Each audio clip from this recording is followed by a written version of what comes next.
इस वीडियो में हम लोग जानेंगे कि मेजनी कौन था। आप ध्यान से इसे देखिए और समझिए। मेजनी का जन्म सन 1805 में हुआ था। ऑब्जेक्टिव में ऐसे क्वेश्चंस पूछे जाते हैं कि मेजनी का जन्म कब हुआ था, तो इसका आंसर होगा 1805 ईस्वी में।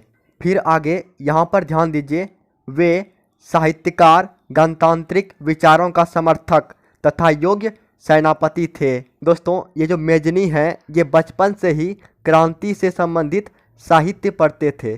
दोस्तों, साहित्य मतलब क्या होता है? दोस्तों, अगर हम भारत की बात करें, भारत के साहित्य के बारे में, जैसे कि आपने सुना होगा ऋग्वेद, यजुर्वेद, इन सब ग्रंथों के बारे में आपने सुना होगा। अथर्ववेद, सामवेद, तो ये सब क्या है? ये सब एक साहित्य है। जिस तरह से लेखक के द्वारा कहानी लिखा जाता है, उसी तरह साहित्य भी लिखा जाता है, और जो साहित्य लिखता है उसे कहते हैं साहित्यकार। तो दोस्तों, ये जो मेजनी थे ये साहित्यकार और गणतांत्रिक, ये दोनों विचारों का समर्थन करते थे। मतलब ये कि सपोर्ट करते थे। तो आप इस बात को हमेशा ध्यान में रखिए कि मेजनी जो थे वो साहित्यकार और गणतांत्रिक विचारों का समर्थक थे।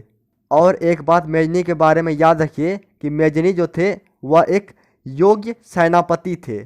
फिर आगे यहाँ पर ध्यान दीजिए, उनमें आदर्शवादी गुण अधिक और व्यवहारिक गुण कम था। दोस्तों, ये जो मेजनी थे इनमें एक आदर्श व्यक्ति वाला गुण जो होता है वो कूट कूट कर भरा हुआ था। मतलब ये कि आदर्शवादी गुण अधिक था, लेकिन व्यवहारिक गुण जो है ये गुण उसमें कम था।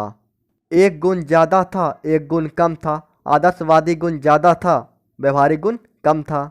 आगे यहाँ नीचे ध्यान दीजिए, मेजनी ने यंग इटली नामक संगठन का, अब अगला पेज यहाँ पर देखिए, मेजनी ने यंग इटली नामक संगठन का स्थापना किया और इटली के एकीकरण में महत्वपूर्ण योगदान दिया।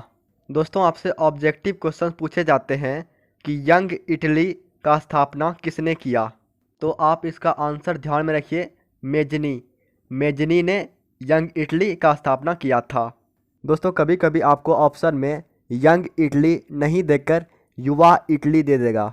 दोस्तों, आपको कंफ्यूज नहीं होना है। यंग मतलब होता है जवान, जिसको बोलते हैं युवा। तो दोस्तों, आप ध्यान में रखिए, मेजनी ने एक संगठन का स्थापना किया जिसका नाम था यंग इटली, और फिर इटली के एकीकरण में महत्वपूर्ण योगदान देता है। दोस्तों, एकीकरण मतलब क्या होता है? दोस्तों, एकीकरण मतलब होता है सबको एक करना, मतलब जोड़ना। दोस्तों, उस समय इटली बहुत सारे भागों में बटा हुआ था। दोस्तों, सभी भागों को जोड़कर एक राष्ट्र मतलब एक देश बनाने का प्रयास किया जा रहा था उस समय इटली में। तो इसी एकीकरण में मेजनी ने महत्वपूर्ण योगदान दिया। Thank you.